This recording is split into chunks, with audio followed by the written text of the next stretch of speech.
The Paul Leslie Interviews.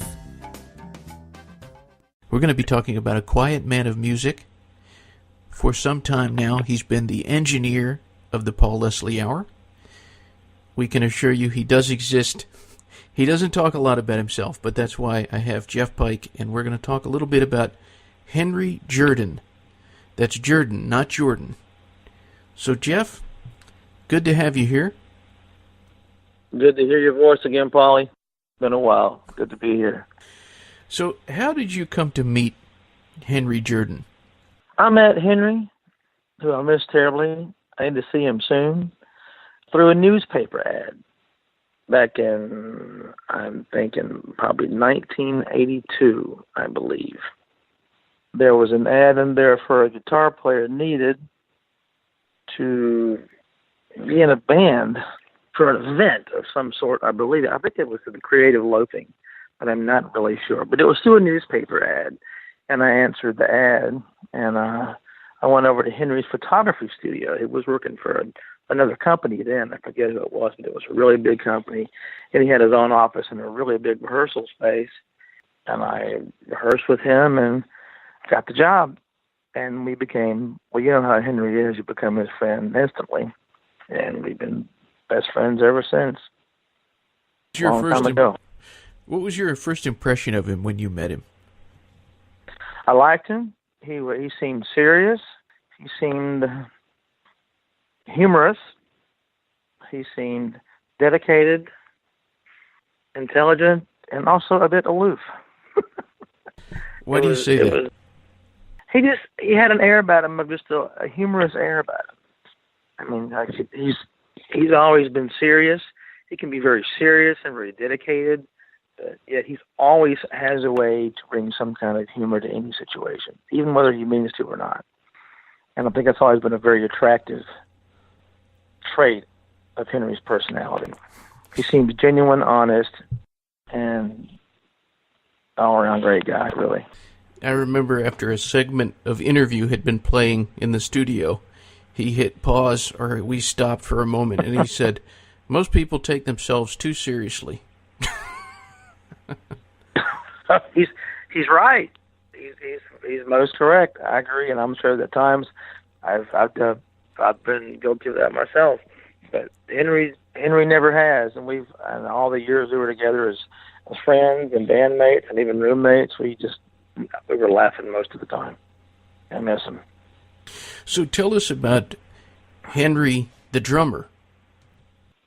Henry was a girl. When I met Henry, he was a drummer because he played drums in a band called Carrie Nation back in the late 60s and early 70s, I believe, and they came really close to making it. He may have already told the story, and I think they were out with Bill Graham out in California, and they almost got a record deal, and but the Allman Brothers were there and beat them out or something like that. It's a cool story. When I first met Henry, he was really, really into music, and he played drums all the time, and he had a really nice drum kit. And so I was in the band for a while. He and I played together for several years, and even on down the road in the 90s a couple of times. But Henry he wasn't a flashy drummer, but he made you comfortable because he kept the beat. He did the bass. He did the basics. He did what you needed to do. He kept the beat, kept the pocket, kept the groove, so you never really got lost. And he's kind of like Russ Kunkel. He always reminded me of that kind of drummer, kind of like Russ Kunkel, and kind of like Russ Kunkel meets Charlie Watts. That's kind of how would describe Henry's style of playing, and less flash, more about groove and feel. And it was always great playing with him. And he always had insights on the music, which were always helpful, on arrangements and things like that when we were in the bands together.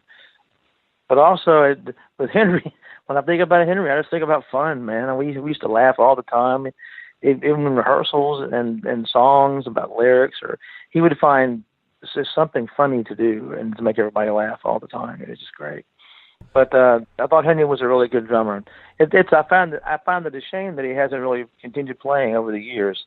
I know he's tried, and he's doing well with the studio with you especially. And he's a good producer and an engineer, but I think he probably misses playing drums more than he lets on.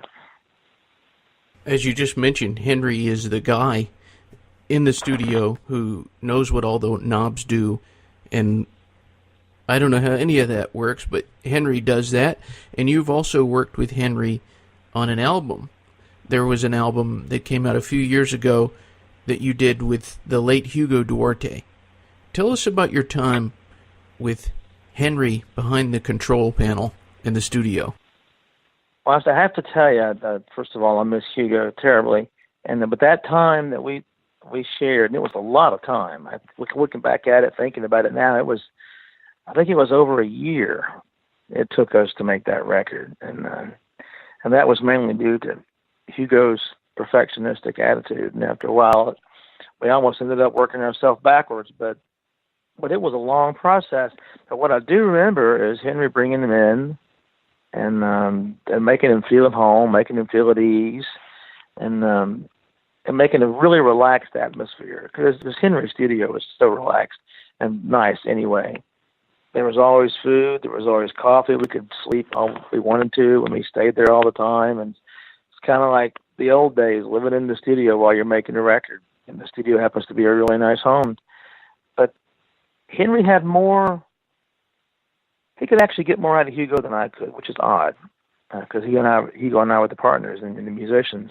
But Henry had a way of getting Hugo to listen, which is sometimes really hard to do. Hugo had his vision, and when Hugo had a vision, whether it was right or wrong to anybody else, that's what he wanted. And sometimes it could have been different.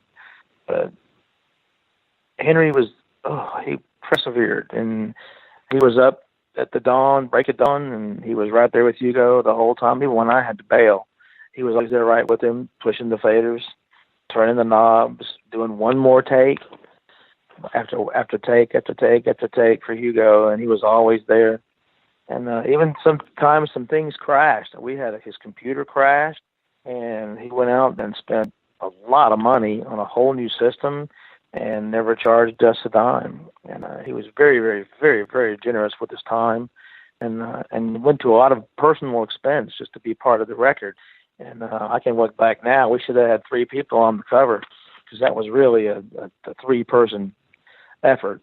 Yeah, you could probably call Henry the 5th Beatle on that record. I know I would. I know Hugo did too, because we thanked him in the credits, and we even gave him a substantial bit of money afterwards as a gift to show him our thanks. But Henry was without Henry, that record never would have been made. Period. End the story. All those great songs that Hugo left us with would have been unfinished and undone. And that's so. Just in that alone, I owe Henry a debt. Anybody who loves Hugo's music does too. That Henry, we both persevered and pushed Hugo to finish the project, and it's always fun working with Henry. Once again, a billion laughs, tons of fun. Some of the best memories I'll ever have. I cherish those times together. I wish it lasted longer. God willing, Henry will hear this. So, in closing, I would just ask you to say whatever you want to Henry. Today is his birthday, so tell us what you would say to the photographer, recording engineer, drummer, sometimes sailor, Henry Jordan. First thing I would say is this, and only he will understand it. Yeah! So with that said, I'll say something else. I always considered Henry, and I still do, one of the best friends I've ever had on this planet Earth. I don't see him very often. I need to give him a call, and I'll do so today. And I wish we spent more time together, but I have treasured memories with Henry. He's been there for me as a friend, as a musician, for my family, and he's a great man. He's focused. He's a loving father, and he's a hell of a guy. And I wish him all the success and happiness in the world, and I hope I get to see him soon. And if he leaves today, or I leave today, I want him to know that I love him very much. And he's one of a kind. And happy birthday, Henry. We'll see you next time around. Thank you, Jeff. I appreciate you doing this. And happy birthday, Henry. Thank you, Sir Paul. Yeah, buddy. Happy birthday, Henry. All right. I love you too, Paulie. Love you too. You have a good Bye-bye. day.